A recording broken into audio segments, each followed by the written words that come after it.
talks about he talks about what he does all the time. Charles Njoku is the co-founder of Spire. And Spire is a startup that focuses on feedbacks. Basically, um, whatever you're doing, if you're running a business and you need to get feedback from your customers, you need to get reviews, you need to know that you are meeting the needs of your target audience. Spire does that for you. So regardless of the kind of business that you are in, um, Spire is your go-to. So he has been one person that, especially when it comes to product design, UI, UX, in that area, in that arena, rather, is someone that I always see. I see his work so much, and it's very, very inspiring. So today he's going to be talking to us about resilience and abundance mindset in our careers. And he has all his experiences over the years. This is one of the things that I believe is one of the secrets to his success, and is here with us to presently share his heart with us and how we can be resilient and how important our mindset is in our career. So I'm going to ask him to unmute now so that he can speak to us while every other person keeps joining us. Charles, are you there? Hello? Yeah, hi everyone.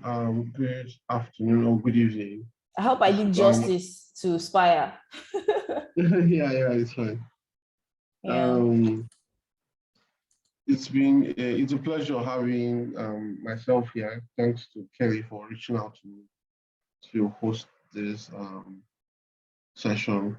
Yeah, all she said, I am currently the co-founder and CEO of Spire. Aside that, I'm traditionally a product designer generally. So yeah, but these days I can't remember what design feels like, because building a company means you're doing multiple things at the same time.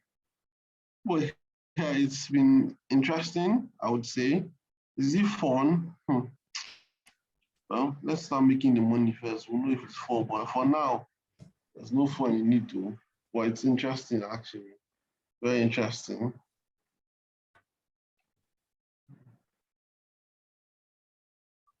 Hello, Charles. Yeah, can you hear me? Yes, we can hear you. Oh. Yeah, so for now, it's still very interesting. So today, I mostly would be talking about, I'm not going to tell you anything about design or any technical jargon. It's going to just be me talking about my experience and how a certain kind of mindset has brought me to where I am today, and how you can take advantage of that to help optimize your own growth and sort of like boost your career to a different level. Um, yeah. So for a lot of people, do we wait for more people as we continue? Oh no, continue. They are coming in already. Okay. So so what is resilience and an abundance mindset? So I'll tell you a story of how I found myself in this tech career. So I'm the first son of 7 siblings, and from an Igbo family, which generally means that as the first son, you are almost like the junior father, like the second father, and regardless of how old you are practically primed to be very responsible at a very young age. So honestly, some days I miss my childhood a lot because I didn't do a lot of things. My mates were playing football, me, I was there selling for my father in his shop. So it was really that sort of upbringing that kickstarted what I would refer to as my very first experience with doing the hard things regardless of what position you find yourself, whether you are young, whether you're old, whether you're big, whether you're small, as long as it needs to be done, that mindset had already been built from when I was a child. You get, and guess what? My parents started a computer business center. Um, it was mostly them doing, my mom was a typist. My dad helped with the running of the business operationally, like buying the machines, repairing them, and all of that. And so I was born into that. And so it meant that before I was 12, I could type at 50 words per minute. I was helping my mom type letters for customers and documents. By the time I was 15, I remember at 15, I typed my uncle's MSc dissertation project document. Um, in fact, before then, I remember in primary 4, I helped my primary school type their exams, except the exam for my class. You get, so the woman in charge of our computer center there, she was heavily pregnant, and there was just so much backlog, and it was going to affect the exam. She knew my parents and she knew I could type, and she would drag me into where other kids are playing during break. She would drag me into the computer classroom in school, and I'll be typing with her. I enjoyed it, honestly, so I don't even blame her. Although, I mean, she was taking advantage of me, but I enjoyed it, so I don't even blame her. But yeah, so already for someone like me, it almost comes natural to be gang like, I mean, I'm already neck deep into the entire experience. It didn't take long for my parents to now expand the business to become a printing press, and that was where design came into play. You get, so my dad had hired graphic designers, you get, to the company, and as they were designing, I was also learning and always making, like I'm literally breathing behind. I would go to school.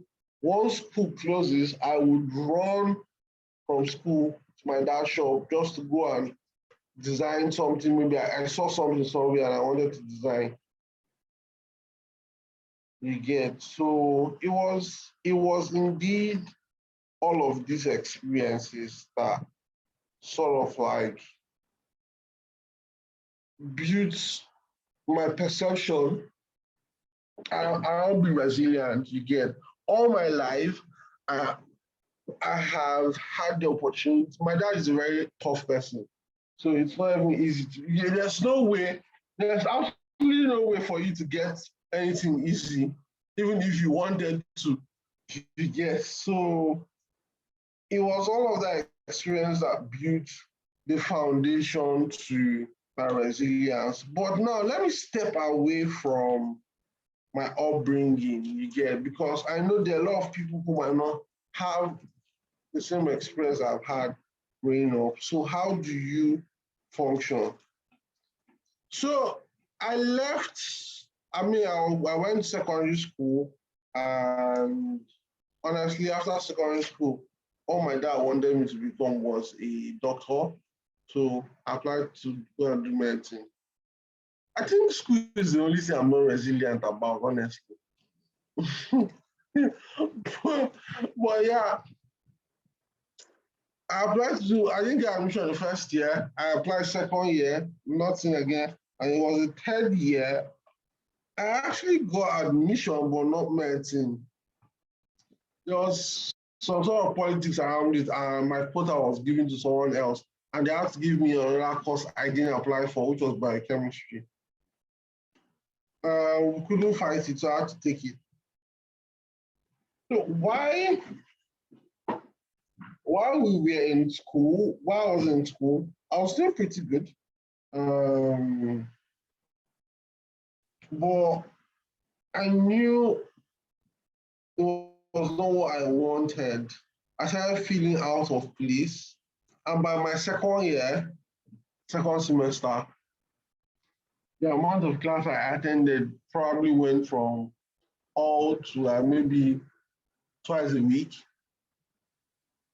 You get. And what did I do that time? When I was not in class, I was always in front of my computer, learning new skills, knowing what was in vogue at the time, trying everything from, I said, there was a time I was even trying to do C#. I couldn't. Went from C# to do data science.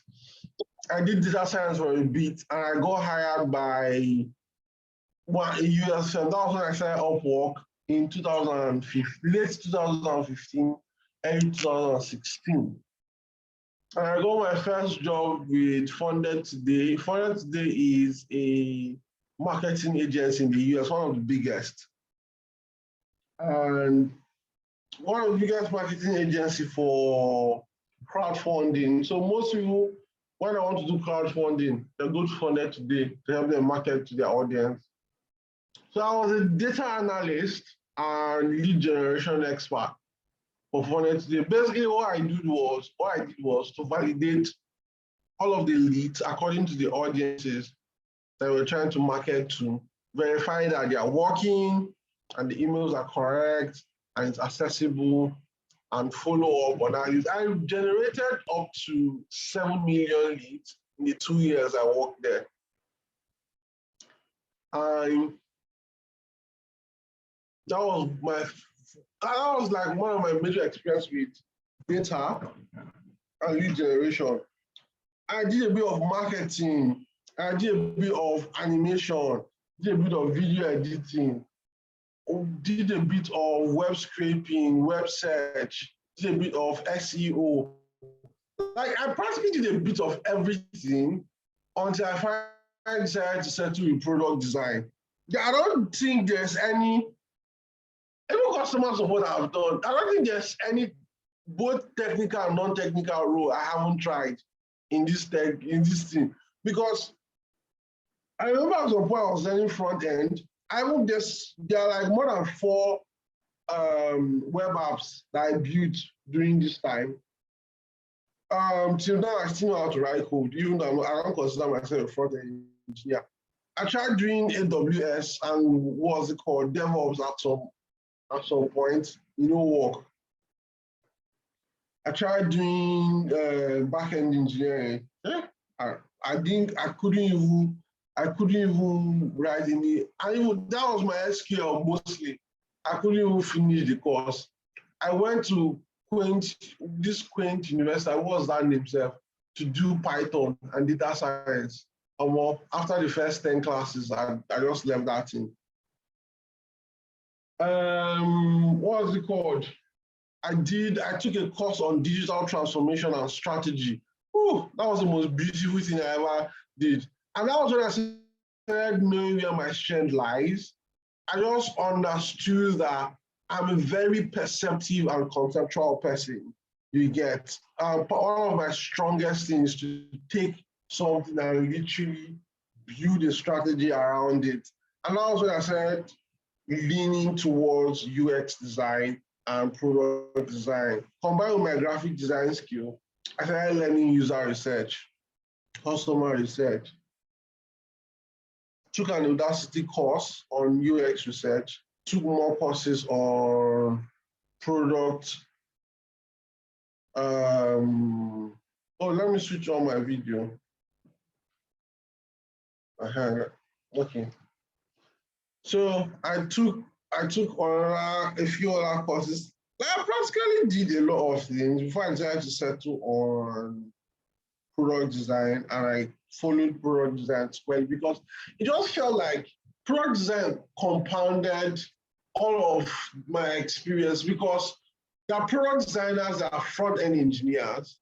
There are product designers that are called product engineers. There are product designers that are front-end engineers are often called product engineers.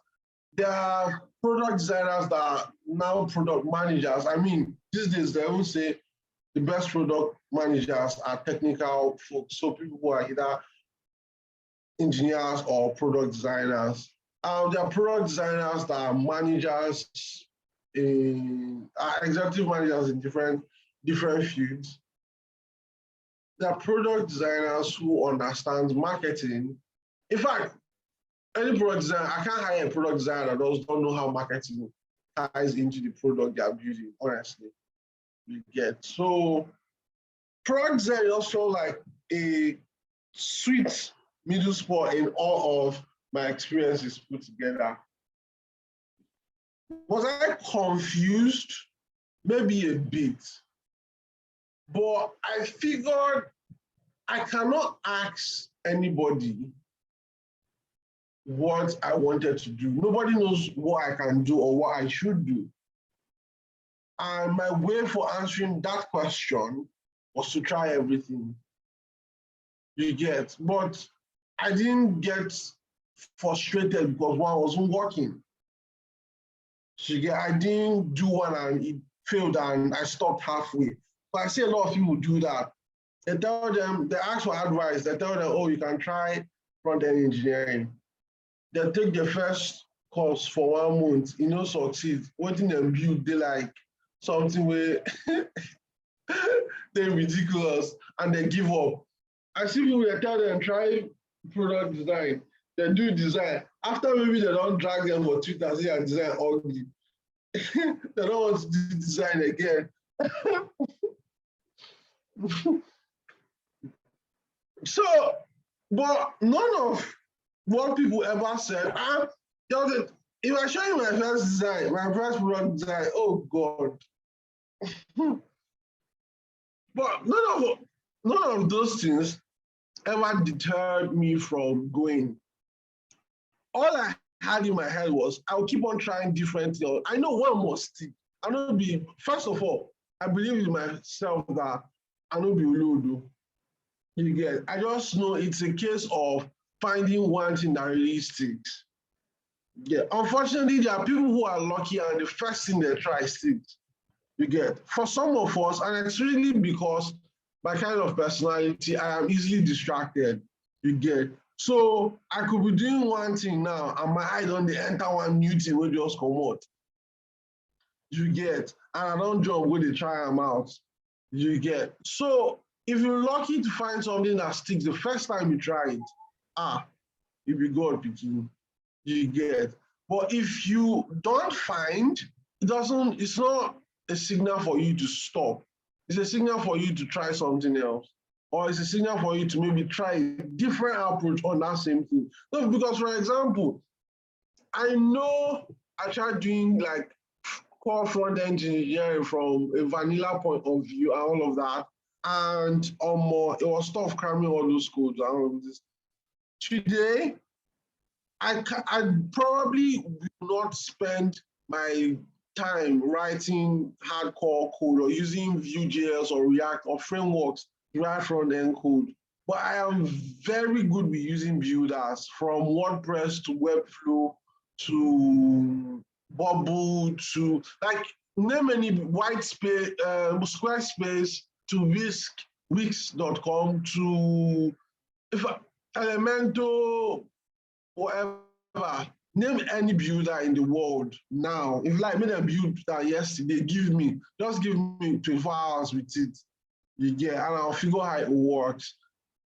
So what that meant is now I can now build the front end of website apps without really writing code. You get, so today, these days, they call it no code. Back in the days, there was nothing like no code. We don't know what no code is. But yeah, these days they call it no code. But I mean, there's still actually code. The good thing with my experience is, even when I'm using these builders, if I need to do something custom, you get, I know how to sort of like go into the code and read what the code is trying to do and fix it.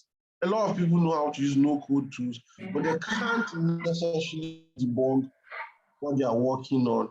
For example, I can also add custom code to what I'm building. Sometimes I need a functionality that the builder does not have.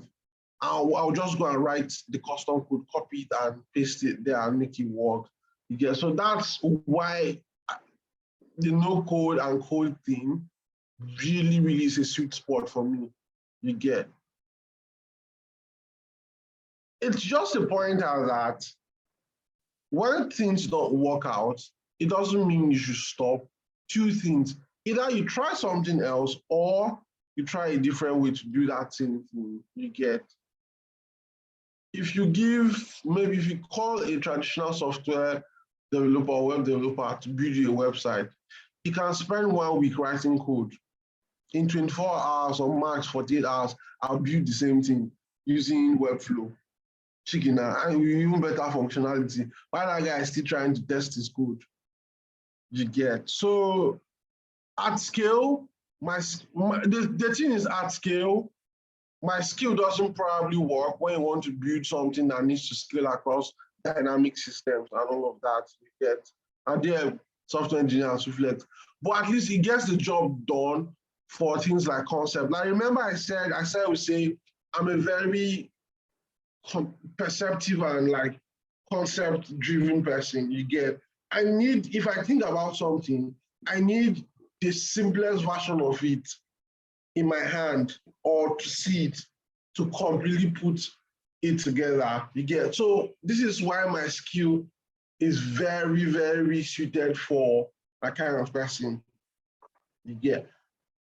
And have I had situations where I felt like giving up?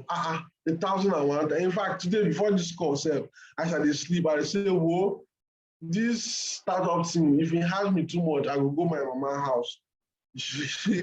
You get. So there are definitely very, very massive downtimes when you feel like giving up. But again, like I said, it's not in my nature to, I would be very, very heartbroken to just give up without trying, like trying to the extent I know that, there's nothing else to try again. And unfortunately, there's never nothing else to try. You get. There's never nothing else to try. There's always something to try. You get. And that's why people say that what kills a lot of businesses, especially very early stage businesses, it's not because sometimes it could be money, but most importantly, it's the founder or someone who carries the vision of the business giving up. Because if you don't give up, even that money that is not available, you will go and find it. You get. Now, when you give up, now you need to go find the money. That kind of thing. So money is not even the problem. It's the founder giving up of that stuff. So most importantly, I always tell people that no matter how hard you try, you get, to feel like, oh, it is this one thing you must do to validate you, all you end up doing is getting frustrated over and over and over again. And you'll be wondering how it is working for other people, not working for you. Maybe you are doing it in a way that doesn't suit your personal or the way you think. Like I said, I tried everything. I've tried everything. Today, if I had a job in marketing and comms one time, you get, till date, my colleague who is currently the marketing manager of that company still calls me once in a while like, yo, I have a strategy session and I think you're the best person I need to bounce my ideas by. And all I want you to do is just sit there and listen to me and just tell me if I'm a mad person. You get. So although I don't work in marketing, I still use that skill very, for example, one of the reasons people hear Spire, understand what we're trying to do, and without even ever seeing a product yet, is because, my mouth sharp, give me pencil and I'll sell it to 100 people now. You get that kind of thing. I'm always selling, and all of this comes from my experience really doing sales with that marketing and communications experience. You get. So I could tell, like, currently businesses that want to use our product, they don't come to me like, hey, tell me how can I use this? No, they just come and tell me, oh, see, we want to do this and we thought of Spire. That is feedback to say that they've listened to what I have said it could do, And now they're not asking me what he could do. They are thinking of other things he could do and just want to check with me to confirm that I could do it. You get? But sorry, I'm not a marketing, I don't consider myself a marketing person. But I mean, I use it when I need to use it. So you will find out that even all of your trial and errors that never seems to kick off would come in handy one day. You get, for example, you cannot send me an analytics dashboard and I'll tell you I don't know what I'm seeing. Yeah, I will be embarrassed to say that I tell you I don't know what I'm seeing. You get, but I'm not a data person. I'm not a data analyst or data scientist. You get, but if I see data, I would understand it. So see your journey as an experience where you are learning different things to find out one thing that not only sticks to your skill set, but also sticks to your personality. You get, I'm a very creative person. My hand-eye coordination is very, very stellar. I noticed that way back. Yeah. Sometimes I break the rules around design just to achieve something, and you will always hear some of the greatest designers set the rules themselves. You get, and I don't call myself the greatest designer, but when I remember how I sort of like maybe break design rules just to achieve something very big, it could be as very small and detailed as possible. It just reminds me why I am doing design particularly. It's because more than anything, it's not just a job, it's also my life. You get, so finding design just fits perfectly into who I am generally. You get, and not because I was lucky to have the skill. You get, so sometimes you have to get to that point. For a lot of people, it's not that point. I know a guy who is a software engineer making bastard money, but the guy's talent, the guy is a musician. He said, oh, he just wants to pack that money so that he will not suffer in this life again. There are people like that, and that could be you. You get, but he likes music, but he's so good with math and analytical thinking, and that's why engineering fits him, and that's why he can do it. You get, but well, if you like to, what's it called? If your own is you like to cook, and you want to now go and force yourself to do something that's not quite complimentary. I'm just saying a rule, this is not compulsory, you get. But I'm just saying, find something that it's best to you when you find something that really complements your personality, your already inborn skill set, and you just find it's not easy itself, but sometimes you just do things and you just smile like, I'll be baddest, you get. And it's not because you're overly baddest, but it's more or less like there's just an innate ability that gives you the other advantage to do this thing and feels like it's nothing, you get. Second thing I want to talk about, and this is about resilience mostly, you get. Like I said, if you didn't hear any other thing I said, what you want to get from this is try so many things. Don't allow anybody box you. Don't let people tell you, oh, this is the perfect one for you. When you're trying things, have like, should I say, muscle memory of those things, because that's going to be like a unique value proposition. Someone asked me one time, why do you think you are the best fit as CEO for a company? That was a question that no one ever asked me, but that question threw me all around. And I'm like, it's a good question.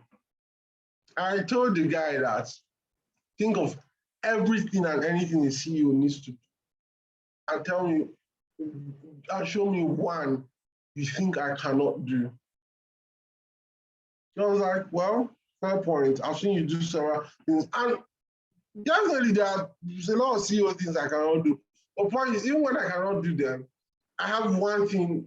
There's something person when they ask questions, with the loss you get. And being resourceful is something I personally know I'm very good at, you get. when I don't fit do, I go find person who do am. You get. So you want to have muscle memory of all of these experiences. And when you finally find one that sticks, you would find it will definitely come handy for you. Now we have abundance mindset. How many of you here think, oh, design is becoming saturated, and maybe you by the time you learn design and finish, there might be no job for you, or engineering is becoming saturated, or by the time you finish learning your own engineering, job no go dey for you. You're rushing, you scratch your body, make you rush quickly so that you go find internship before you finish. Point is, you have to think differently. The world is not exactly going to end today or tomorrow. You get? It's going to continue to evolve. And one of the things that keep me going, and even my thinking with how I build is, as people continue to evolve, so will the problems that they face every single day evolve. Today is to transfer money. I mean, yesterday it was to deposit money from one bank to another. Before, if you want to deposit money in another person's bank, a different bank for your own, you have to go and withdraw that money from your bank and take it to that person's bank before you deposit it. We've evolved past that era. You get. We are now facing more problems with transfer. Guess what? One of the biggest problems with transfer is fraud, security. Before that time, fraud and security was even existing, but not as more prevalent as it is now because everything is now digital. Yeah. And now more companies, new companies are coming up to solve that particular problem. If they solve it, another problem will arise as well. So as people continue to evolve, so will the problems they face continue to evolve. And if you have the abundance mindset to not feel like, this one will work again, and you let it go like that, well, you never be successful. The most richest companies in the world, Microsoft, they just wanted to build personal computer. Today, Microsoft has evolved to build so many things. You get, and they're one of the biggest companies in the world. Look at Apple, look at Samsung, look at everything. So, when we are watching black and white, very few people thought, in fact, color TV never existed, and we all get watching our black and white. As long as it's clear. Color, guess what? When color TV came, it was mind-blowing. But guess what now? People are now looking for TV that is as sharp as your eye. Like the way you are seeing something in real life. You don't want TV that will show them that same thing you get. And human wants are insatiable. You can't satisfy it. You get. And so as people continue, if you just have the mindset, as people continue, the problems that you need to solve and make money from abound, you get. That mindset changes everything for you. You get. So if this one don't work, the other one will work. There are so many problems. You see, if you give up, then I mean that's on you, honestly. I'm not saying you should get stuck on one thing that's not working until it works. I'm saying that you should evolve as the situation permits. You get. You will continue, for example, even Spire we are building. We started Spire, we wanted to build a user research where people come and do user research and all of that. And look at what we've evolved. Even within this evolution, we've probably evolved up to 5 times to different things, bringing in more specificity towards what we're trying to solve, you get. And in reference to which of our solutions is sustainable enough to continue to make money, that validates us being a company, you get. So as a situation permits, you have to have an abundant mindset to carry you through times when things are not working. You get, it's not working because I never click, But once you click, hey, you're going to chill with the big boys. But it's basically the fact that you don't have to think. So, and it's just the way people think about competition. You get, and I mean, I need to beat the designer. I need to be better than these guys in my class. Nah, the thing I like about tech is, you think you were bad? Someone better than you will disgrace you. You get. So stop thinking of it as a competition, because you will cry the day somebody will come out. You think your design is. I see people post their design every day on what's called Twitter, and I'm like,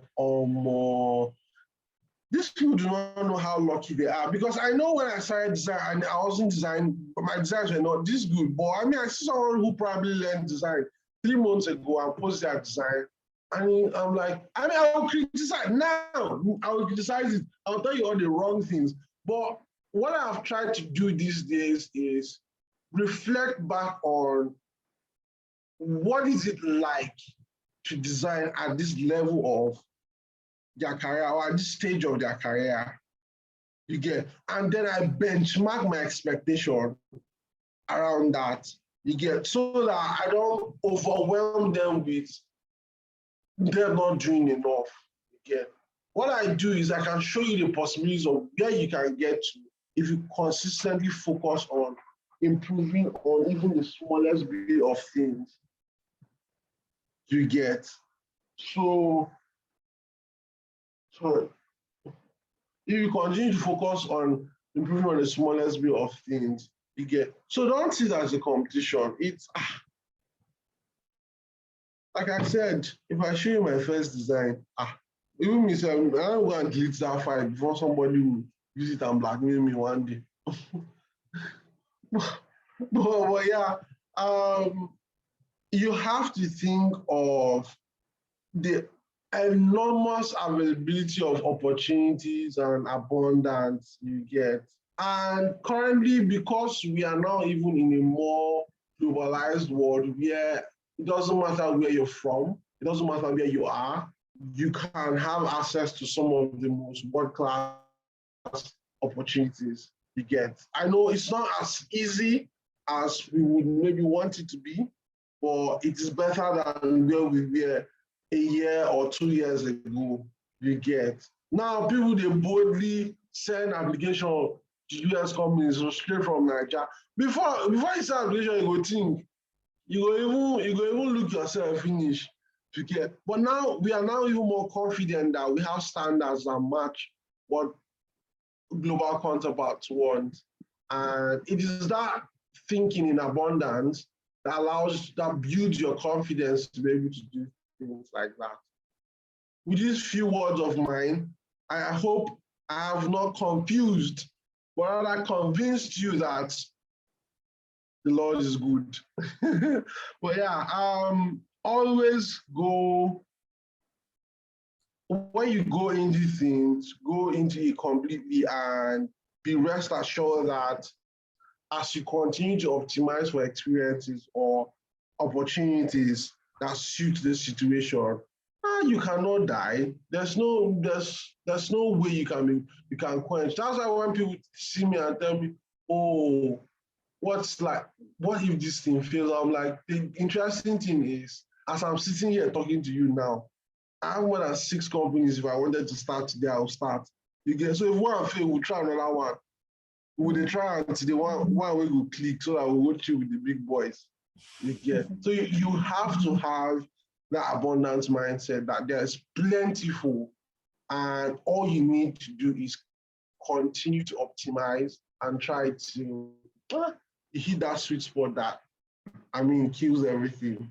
There's a rule called the 20-80 rule. I've forgotten who used that, but the rule is that 80% of the results that we see in anything, it's not just peculiar to tech, but 80% of the results we see in anything is caused by just one small change, which is 20% of the effort. You get. You can be putting in 1 million effort, but it is just one small thing out of that 1 million effort that will cause a massive change. You get, look at it in everything you can think of. You get, like for example, Hamatan, you get one small bottle of oil would keep you fresh with a serious Hamatan that's happened. What's called everywhere. In your career too, you need just one opportunity out of the hundreds that have rejected you to change your life. You get. So, but you cannot know which one opportunity is the opportunity if you don't try several. You get. So my advice to everyone is keep going, keep it real. I know it's going to be heartbreaking when a lot of things don't work out, but it's a circle of life. Everything's not going to work out at the same time. But when they do, hey, Dori, man, you serve with the jolly. Yeah, thank you guys. I'll stop here now and maybe I'm open for questions. Thank you so much, Charles. Thank you for getting to the nitty-gritty of it. I also took some notes myself as a reminder. So does anybody have any question? Okay, yes, we have one. Dorcas says, as a product designer, have you ever gotten to a place where you just feel your design is not enough or fine? If yes, what did you do about it? Oh, Dorcas, I get there every time. You can't outgrow it. And it's a sign that you're actually a very good designer and you think of details, because design is such a feeling that as you are doing it at the time, that's what you're thinking. The moment you leave that state of mind and come back, you have a fresh perspective, and now you want to change it. In fact, that's one quality of a very good designer. You get, just knowing that something or things can be better, you get, means you are iterative. You can pay attention to the minor changes that happen to improve stuff. You get, so it's not a bad thing. What did you do? It depends, honestly. Sometimes we have to see designers from themselves. And what we do is, once you design something, if it's for a customer, shall push it that moment. You get, let the feedback come from the customer. You know what you need to change. But if you stay back and continue to change and change and change, you never know what works. And that's why feedback is important. You get, you would have to get to a point where your design is no longer a function of how you see it or what you're thinking. Your design is a function of how the people you want to see it and how they are using it or how they are thinking. Until you get to that point, you beat yourself up about your design not being fine. You get, I mean, there's a part where you also have to follow like standard basic design rules of contrast, layout. Yeah. The rest you do after that is to manipulate all of those rules to bring something beautiful. As once you cross that stage, you get, there's a design is not fine because maybe you do not understand design and you are breaking like some of the principles that can help you bring out good design. There's that part. There's design is not fine because your eye told you. You get. So whatever stage it is you are in, the one thing I know personally will solve that for you is to get feedback. You get, let people who you think are better professionals than yourself look at your design and tell you what's wrong or what you could change. You get, and as you start to take that feedback, you start to see improvement. You get, if it's for a customer, let your customers use your design and see how they feel. Most times, it's the functional part of your design that customers get to see, because sometimes customers now they will tell you make you write yellow on top white. As per design principle, have very bad contrast. It's not going to work yet. But regardless, it's always important that you listen to feedback and try to sort of like improve your design based on that. That's the best way to become good at design.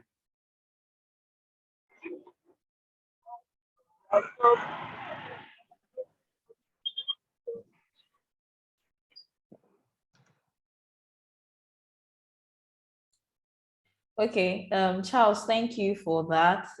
Dorcas, I hope that answers your question. Okay, yes, question has been answered. So another question also is, you talked about resilience, trying and trying until you find that sweet spot.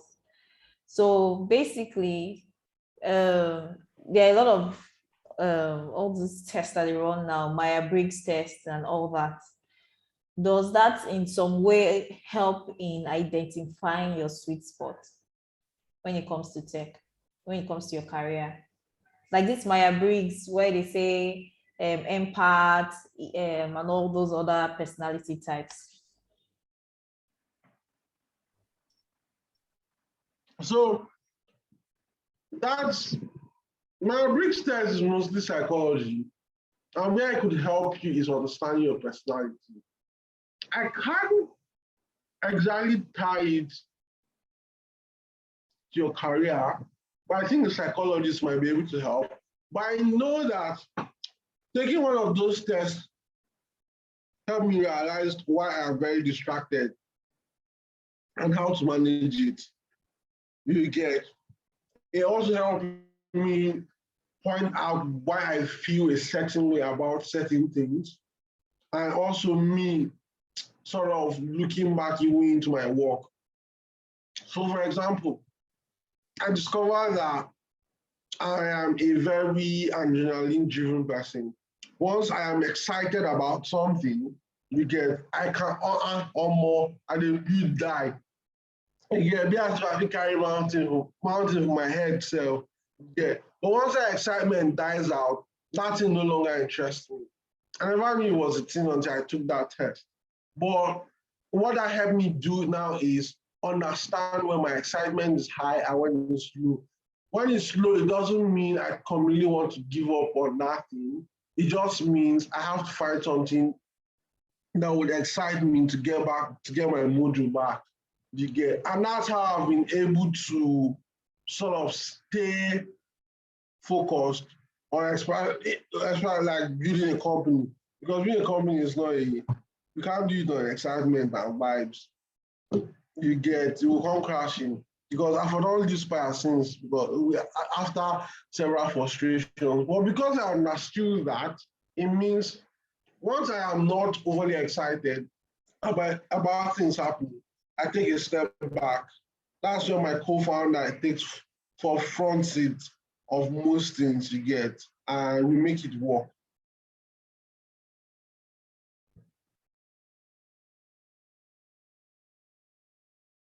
Yeah.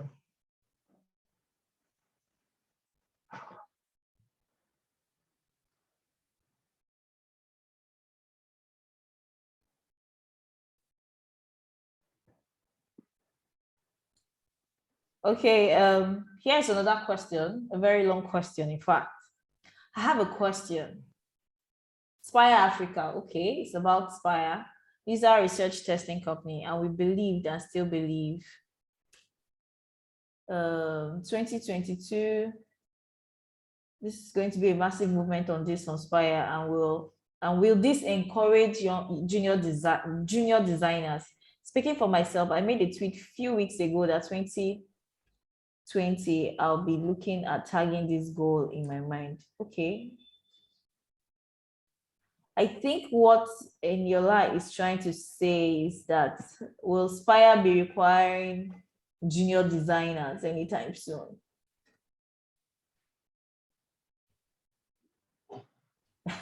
In 2022, summarizing the long question, yes. Considering that it's a user research and testing company. Okay. Yeah, so the thing is currently we are mostly hiring very specific and specialized hands to get the job done. Me and my co-founder particularly believe junior designers should learn and not be slaved into doing the work that is meant for their senior counterpart. You get. So because we personally have not put in structures for that learning environment, it is the reason why we are not hiring junior designers yet. But we definitely, in fact, I am particularly hiring someone to come build what we call Spire University. It's mostly going to cater for our IT and early professional graduate training program, where we bring in folks who are probably looking to do the IT in tech, and Okay. or those who are just graduating and looking for their first professional role in tech. And it's going to be a 6 months to a year long engagement where they'll work on real life solutions you get that would be pushed live. You would literally see it go live and all that. But yeah, all of those are in plan. We haven't made any concrete commitment yet, but it's something we've thought about and we know it's that route we want to go when we are ready to do it. Okay, so I believe can't that promise you. I can't promise university you should be at the 20. top of it. Yeah, yeah. We should be at the top of that list. So Diola has a question. Apparently she wants to ask a question.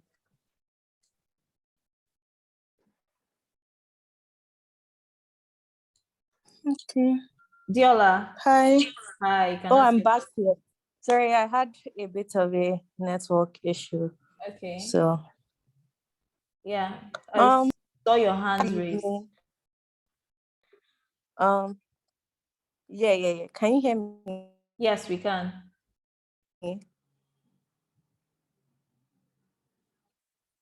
Okay. I was saying, hi, Charles. Good evening. Thank you for taking your time to be with us this evening. So I wanted to ask a couple questions on product design. So I wanted to say, with the way the world is going right now, what are the skills, or should I say, things that you think that a product, oh my God, product designer or someone who is interested in learning products or someone who is interested in being a product designer to learn for the upcoming future, especially now that there are a lot of things, or especially now with the hype around the metaverse and everything. I hope you could hear my question. Yeah, I had a question. First of all, I would say don't get carried away with, the whole metaverse and Web3 thing. I think first things first is to get grounded in your basics and as far as very advanced product thinking.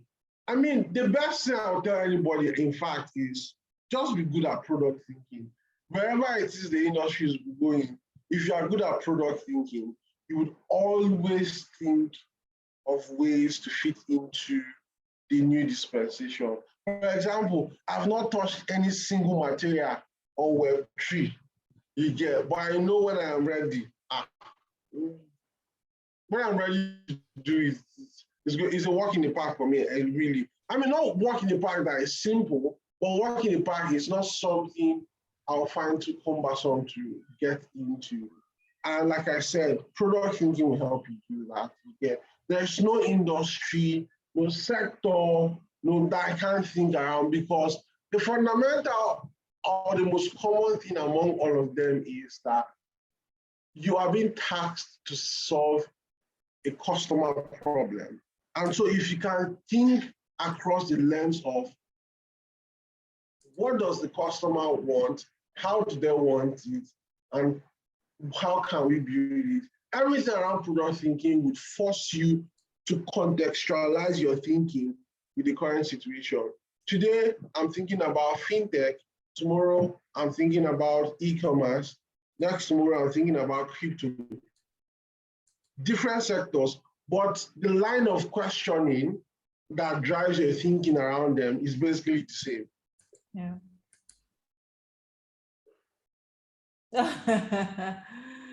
Hi. I don't mind. Here's my dog. His name is Stefan. His name is what? Stefan. Stefan. Yes. You didn't give him a Nigerian name. Make I give him a crooked. Stefan, nice to meet you. Everybody's saying hi from this side. So we hope that you start the Pop Academy for product designers. Nice to meet you. Any other questions, anybody? Okay, so Charles, just in case anybody wants to reach out to you, is there a way they can reach out to you, send you an email if they have more questions? Yeah, so if you send me an email, just say, hi, Charles, that my, what was it called? My assistant was going to reply and tell you, oh, we'll get back to you later, blah, blah, blah. So if the best way to reach me direct is my DM. The DM is my own. My emails are not my own. Okay, okay. So they should send you a DM on Twitter. Yeah, it's on Twitter, made by Charles, is my handle. Okay, so everybody, if you need to get to Charles Njoku, look for him on Twitter, made by Charles, send him a DM, and he'll be willing to answer whatever questions that you have. And also, please fill our feedback form so we can work on serving you better with our webinars. Charles, thank you so much. It was awesome. Yeah, you're welcome. It was a pleasure. Hopefully, we'll have you again in 2022. We hope that by that time, you know, Spire has gone international. It's raising rounds and rounds of money. Amen. That's a prayer.